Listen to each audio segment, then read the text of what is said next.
Dragons fans, are you ready? Snip gets it to Monkey. It's a one-on-one. Monkey shoots, Monkey scores. A brilliant break from the Dragons there, and what a finish. Better than being more Dragon. Chris Jones had one thing on his mind when he got the puck from Snip, and thankfully, he didn't forget what that was. What a save. Coyle's got more stops than a city bus route.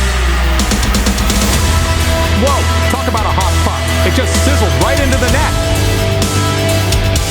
That goal was so fast, the goalie's going to need a radar to catch the replay.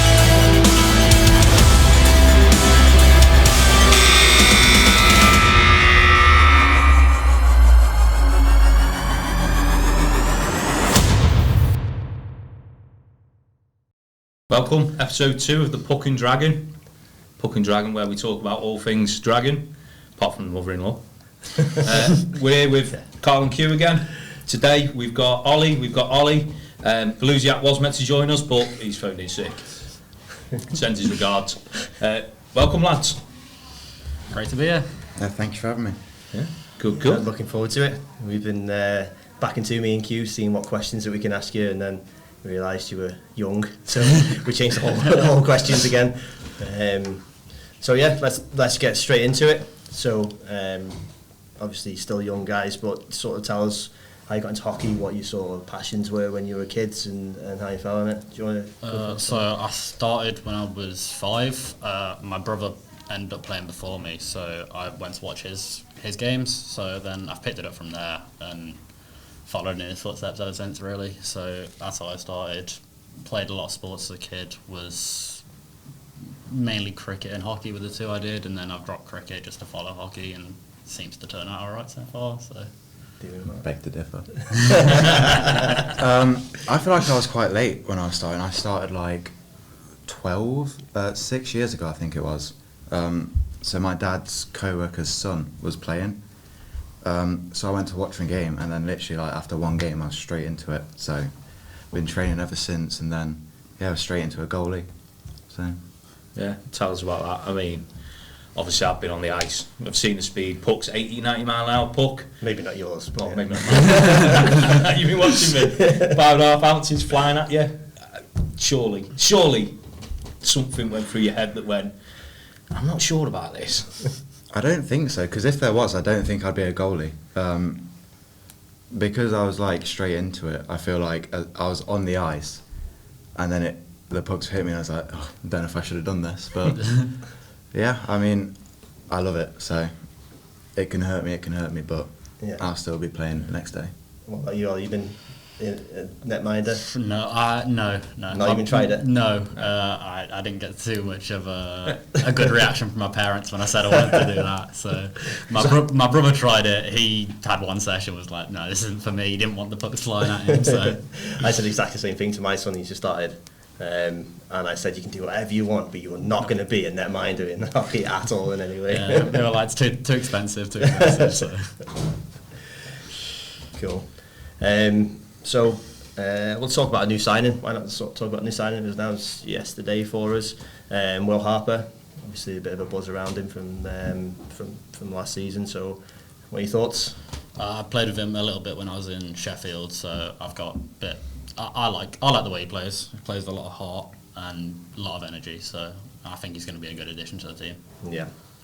Winding up the away fans. Yeah, pretty much. So yeah, witness will be interesting, won't it? Definitely. What about you, Ollie? Have you had anything to do with Will? Well, for me, he's just like a name that like everyone in the league knows. So it's just great to have him on the team. Always great to have D-men, my best people. But yeah, I mean, he's a great player. He's a great guy. So I'm happy. Is this where the bromance comes from? My best people. Here's my D-man. Not just my wingman. Can't go wrong with a goalie and a D-man pairing. Love it. So obviously, Coyle's leaving us this season. So what does that sort of mean for you in the netminder position now? Is it business as usual? Is it, are you changed in any way of your pre-season, how you're preparing? Yeah, I mean, so obviously last season was my first season as a senior, so having him there for me and Jace, it was like really good and really helpful. Yeah, I think now it's just the time to prove myself and like prove that I can play in this league, and not just like 3 or 4 games a season. It's like playing constantly and making sure I'm able to make the saves and help the team. Yeah. High praise last year as well. Last podcast as well from the guys saying, is it Jack in the box, up and down. So obviously everyone sees the talent you've got there. So how does that make you feel in the dressing room when you got all these seasoned players coming up to you and saying, "Oh, you've done really well there"? Yeah, it's always great just to have backing from your own teammates, and like any praise, will make me happy. But I'm more appreciative of like if I've had a bad game, that they'll be there for me. Yeah. So when I'm on my high, but when I'm on my low, like I'm gonna need my team to support me, and they do that. And then you I'm got very your grateful. Bromance brother here to pick you up. Yeah. What about you, Ollie? Do you think big names in the team help you out? Yeah, it's really good, especially like when you're young, like me and him are. So it's just great to have the experience there that you can learn off. Like I got loads of help from McKinney last season. Brody played at a high level as well, so he gave me a lot of advice. So it's really nice that way. But sometimes feel, I don't know what the right word is, a bit overwhelmed by their presence and their history. Like they've obviously played at a great level, and then they're dropping down to more or less help us guys. So it feels a bit of pressure on it when you're playing with them, but there's always going to be some pressure. Good pressure though. Yeah. Good pressure. But in the same way, it must feel good for you guys that like you say, first season senior player.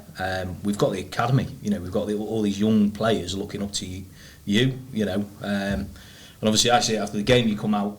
Give everyone high fives on the way round. And honestly, the amount of the younger players, the kids that are all out there, that must feel good to you to think that actually they're looking up to you. Yeah, it's definitely a great feeling. I've been there before, like looking up to players who I thought were amazing, and like just idolised as a kid. So I know what they're feeling, but it's sort of surreal to think that they think that about me at the same time. So Like signing signatures. yeah. I feel like I'm not good enough for that. Absolutely, definitely. I'd put you in a category pair, yeah.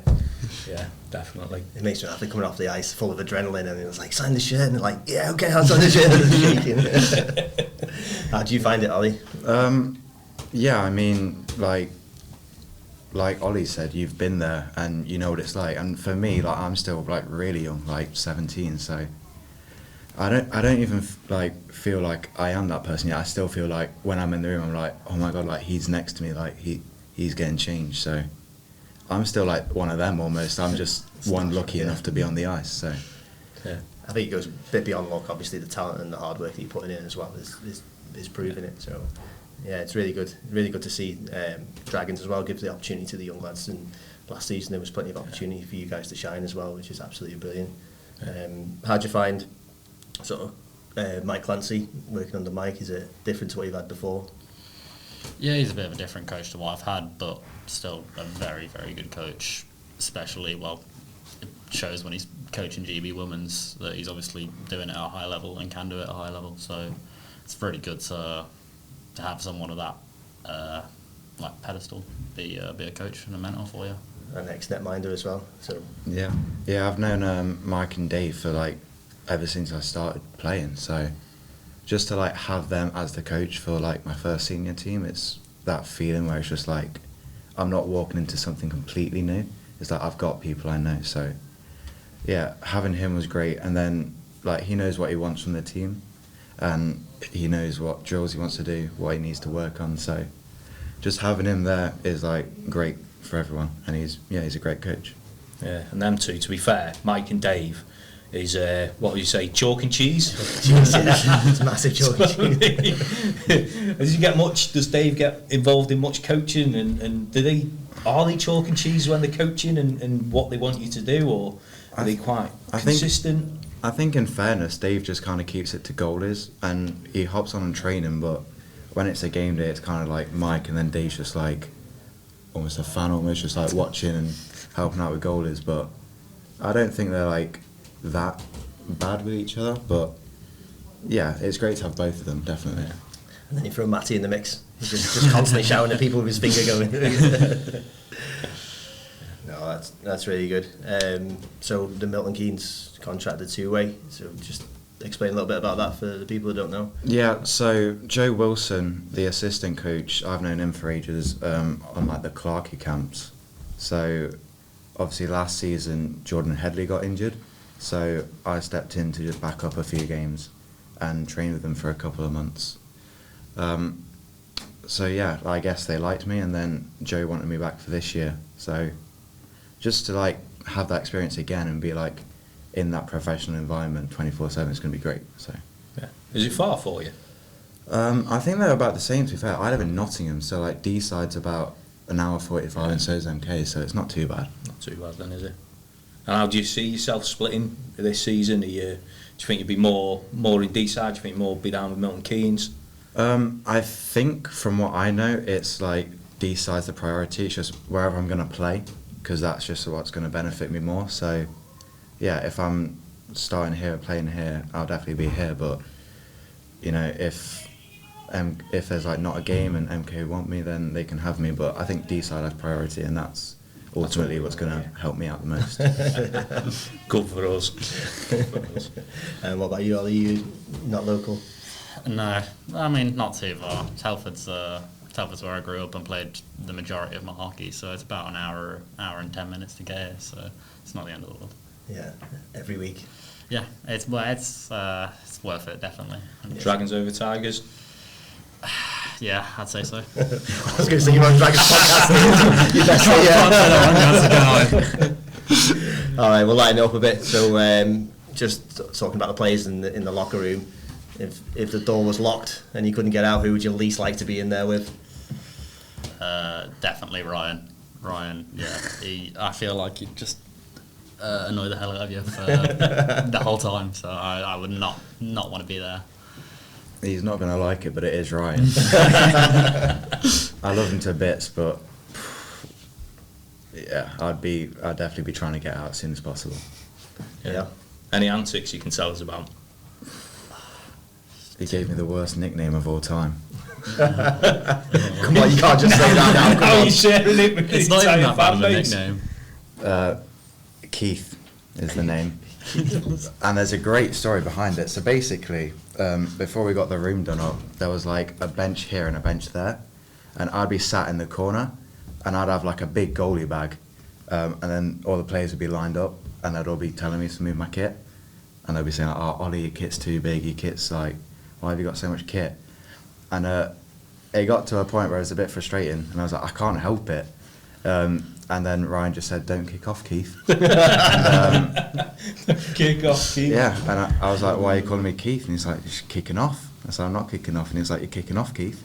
And then, funny enough, I said to him that day, that nickname's never going to stick. And yeah, it's the difference between Ollie and Keith, so...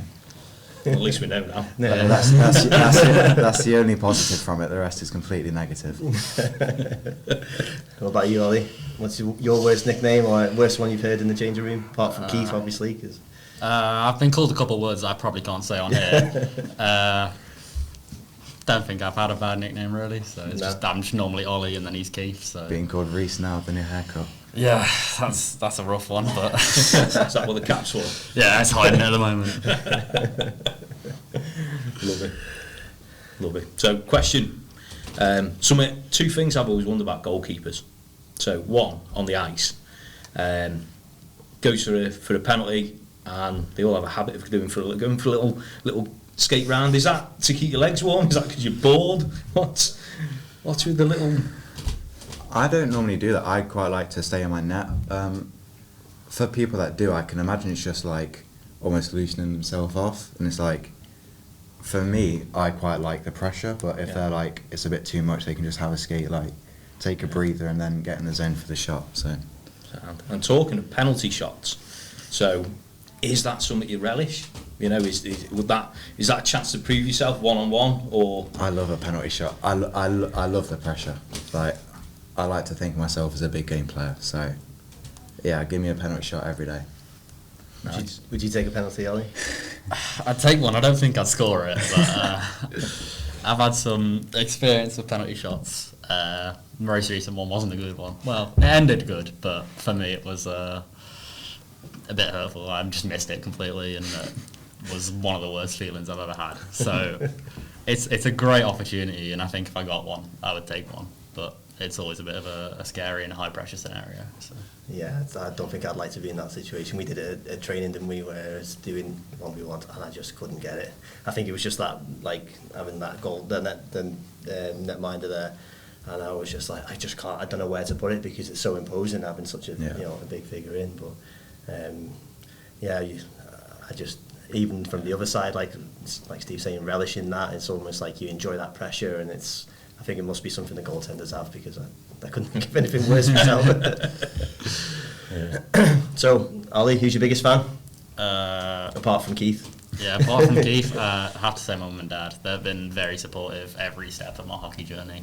I mean, they took me to Sheffield for 3 times a week for a whole year, so there's no shortage of support on that side. So, 100% they're my biggest fans.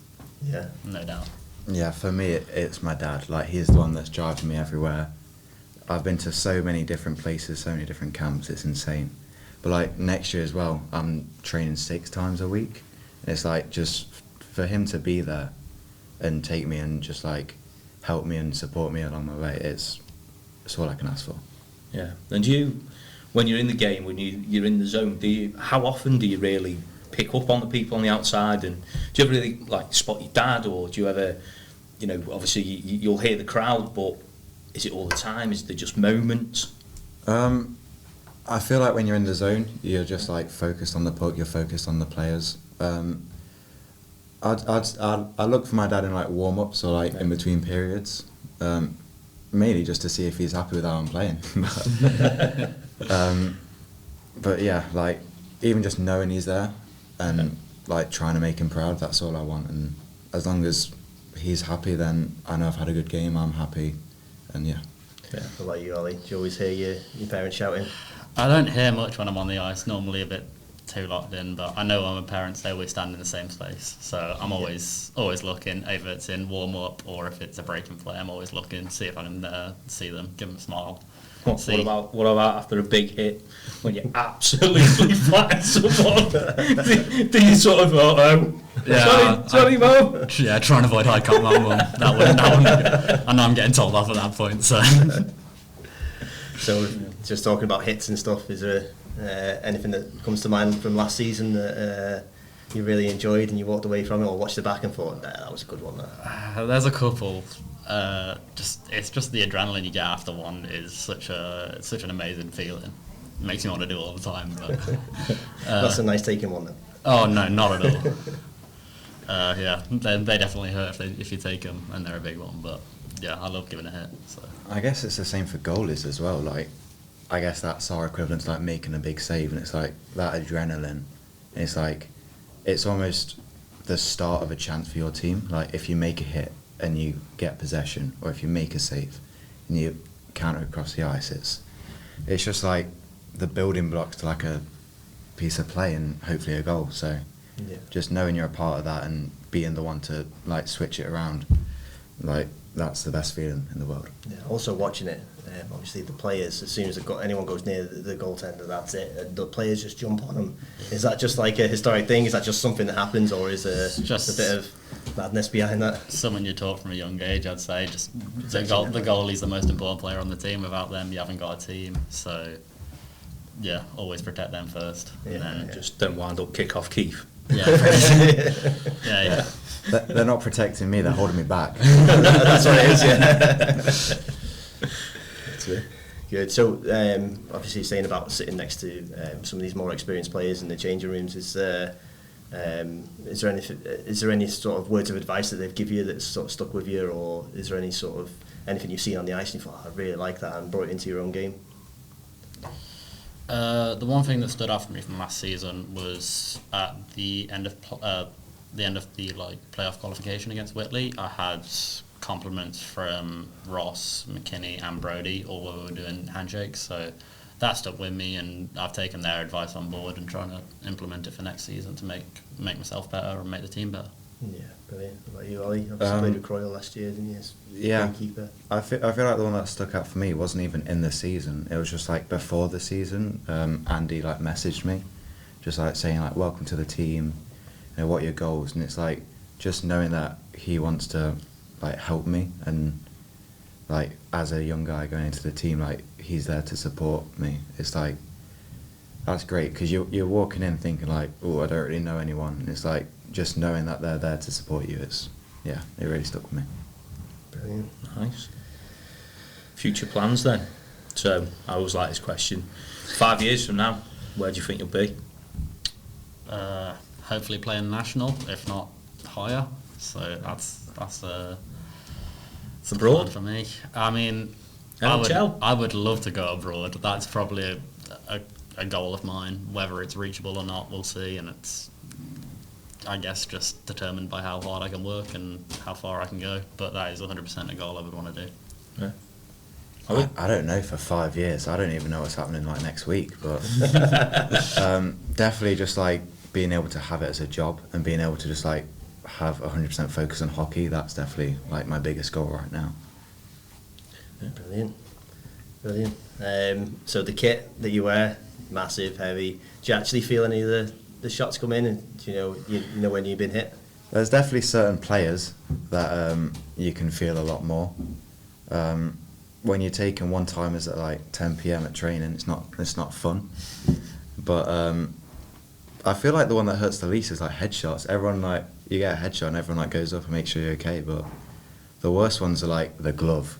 It's like not when it doesn't hit the net, it hits like that. And it's like shaking it off. But at the end of the day, like I'm still saving it. So there's always a positive to it. It's not like it's going off my shoulder and going in. Hopefully, so.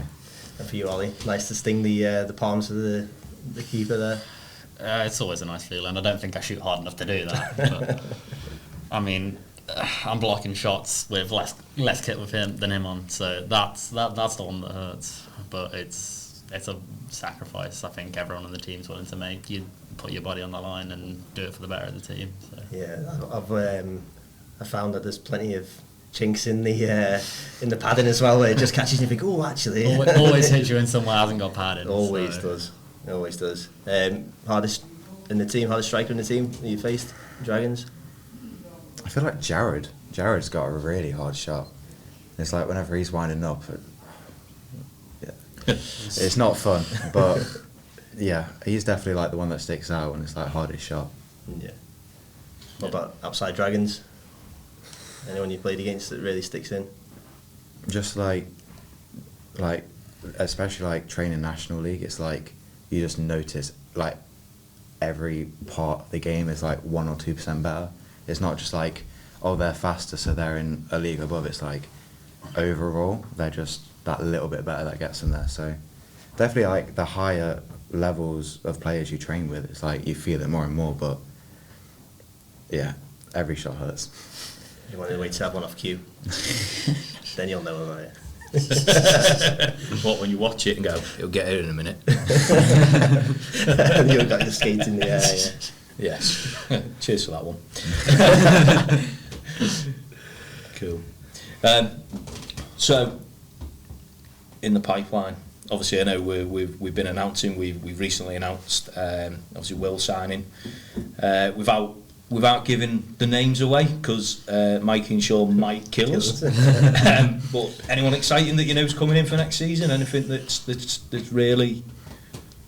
I think there's always excitement when it's a new player, even if it's just like seeing the post. It's like someone tonight. It's like you want to know who it is, and like realistically, every player has a part of the team. So like every player has their role. So. You should be excited about any player because everyone's here to make the team better. So there's definitely someone exciting tonight, but yeah, it's like it's just great to have loads of players that support. So yeah. So I think there's an announcement tonight, Ollie. Yeah, I believe Charles got announced tonight, so that's a good young prospect to add into our growing youth of the team. So. I think he'll do a good job and slot in well with us. So. Do you know Charlie? Have you played with Charlie? I haven't played with him. I played against him at Blackburn last year, and he seemed solid enough. So it'd be good to see him in training and good to see him on the ice on our team this time. It's a good job recording and releasing afterwards, otherwise Mikey will be having a bit of a heart flutter at the moment. That's the way things are. Yeah, they wouldn't give much up last week. But there we are.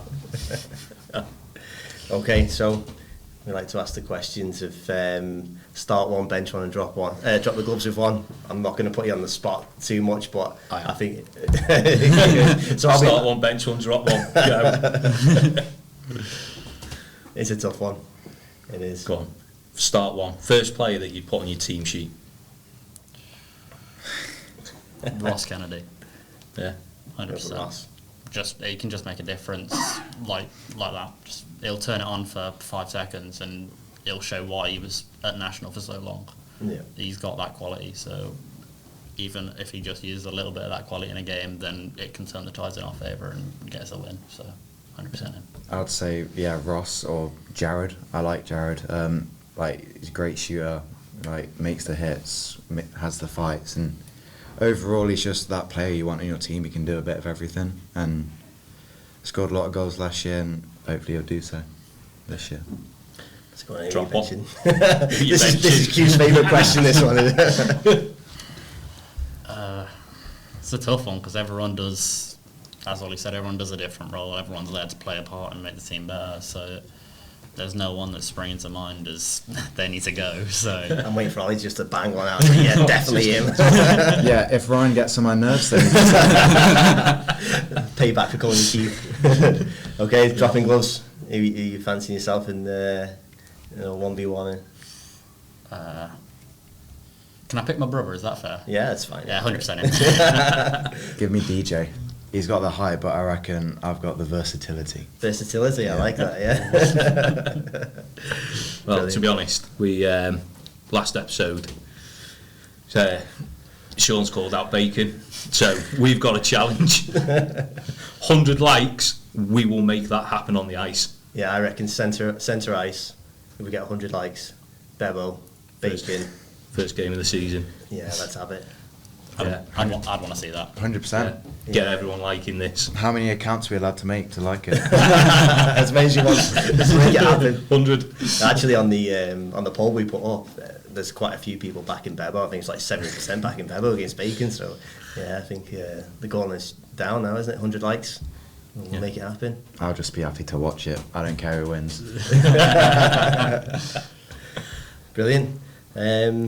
Yeah, I think we've covered pretty much everything. Fan question. Fan questions. There we go.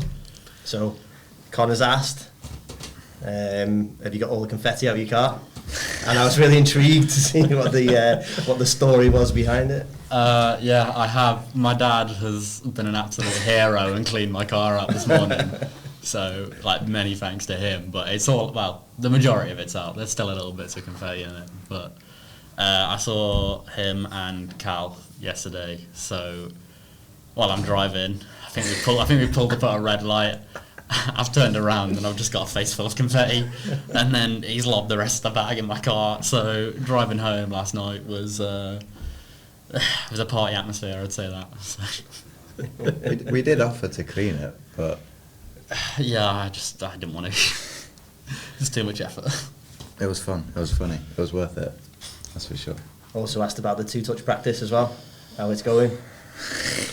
He's woeful at it. He needs all the practice he can get. I'm learning. I'm getting better. It was Just explain what it is. well, playing 2-touch before a game. I was known to be probably the first one out most times. So I'm doing my part for the team, and I'm getting better, and hopefully they'll all be thankful for it. Brilliant. So I think we can wrap it up. Yeah, I think that's all the questions. So really appreciate you coming in, boys. Yeah, it's been good. Obviously training straight from this now, so yeah, get yourselves on there, get ready for the season. Obviously, thank you for watching. Hope everyone's enjoyed it again. If you enjoyed it, make sure you subscribe. Make sure you're following Asprey Chester V-Side Dragons on socials. And Puck and Dragon Podcast. And Puck and Dragon Podcast. Yeah. And we'll see you next episode. Thank you very much. Thanks for having me. Snip gets it to Monkey. It's a one-on-one. Monkey shoots. Monkey scores. A brilliant break from the Dragons there, and what a finish. Still better than being more Dragon. Chris Jones had one thing on his mind when he got the puck from Snip, and thankfully, he didn't forget what that was. What a save! Coyle's got more stops than a city bus route.